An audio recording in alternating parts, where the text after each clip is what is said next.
Well, here we are. No budget and a partial government shutdown. Quite predictably, the president and his party have laid all the blame on the GOP. And as usual, Americans like you and I are caught between a Democrat and a Republican. Mr. Obama has, of course, distanced himself from all culpability, but I say he is most to blame. As President of the United States, it is his job to unite, not divide Americans when our country is facing peril. Hello, it's John Hampton. You're in conservative company. So what's it all about? As you know, President Obama has granted an untold number of waivers and delays to the Affordable Care Act.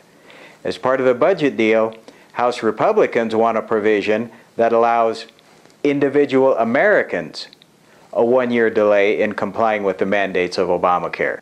That sounds like a fair and reasonable proposal, but both the President and Harry Reid have said that they will not negotiate with Republicans. Why are these two men so adamantly opposed to giving individual Americans the same benefits that they have already granted to unions and large corporations? On September 30th, President Obama said, "An important part of the Affordable Care Act takes effect tomorrow, no matter what Congress decides to do today." The Affordable Care Act is moving forward. That funding is already in place. You can't shut it down. But, Mr. President, you can obviously amend unilaterally and solely for your benefit and the benefit of your party a piece of legislation that was signed into law more than 3 years ago. On the floor of the Senate, Harry Reid said that Republicans are representing the Tea Party, the anarchists of the country. So take heed, Tea Party enthusiast. If you do not support this president and his policies, then you are an anarchist and you are a danger to this country. Does it get any more despicable than that? In a related vein, the president, in an interview with NPR, said that he would not negotiate with Republicans over the debt limit. That battle's coming on the 17th of this month. He also related that any attempt to negotiate with Republicans would subject him, Obama, and any future presidents to being blackmailed by the GOP. That's pretty strong language. So now the president wants us to believe that his refusal to negotiate with Republicans is somehow based on the premise that negotiation is synonymous with blackmail? This president is attempting to lay the groundwork for a time when dissent against him or his policies will not be tolerated. Mr. Obama wants to be president so he can impose his will upon America. However, there are many negative consequences involved with such lofty goals, and he refuses to take responsibility for any of the failures or shortcomings of his administration. Prolific men and women do not administer mighty nations in such ways.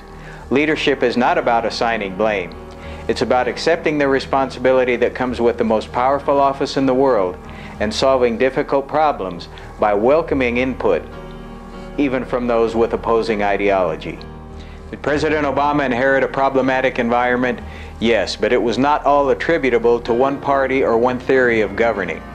And many of those inherited difficulties have been greatly exacerbated by his failed policies. Policies from which he refuses to moderate.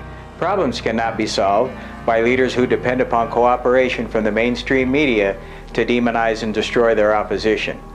Instead of looking for real solutions to the vexing problems affecting Americans today, the president and his party spend their time devising legerdemain tactics which will allow them to stand and announce that all blame for the shutdown and any other problems for that matter should be assigned to the GOP.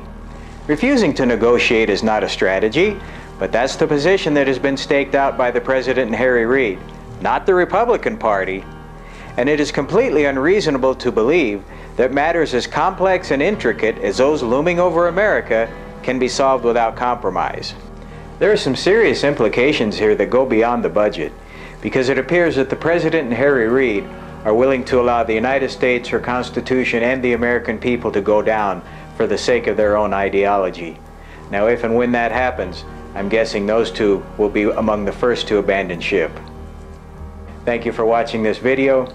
For more information on the subject, please go to inconservativecompany.com, and also please subscribe to my YouTube channel to get all my videos. Thank you.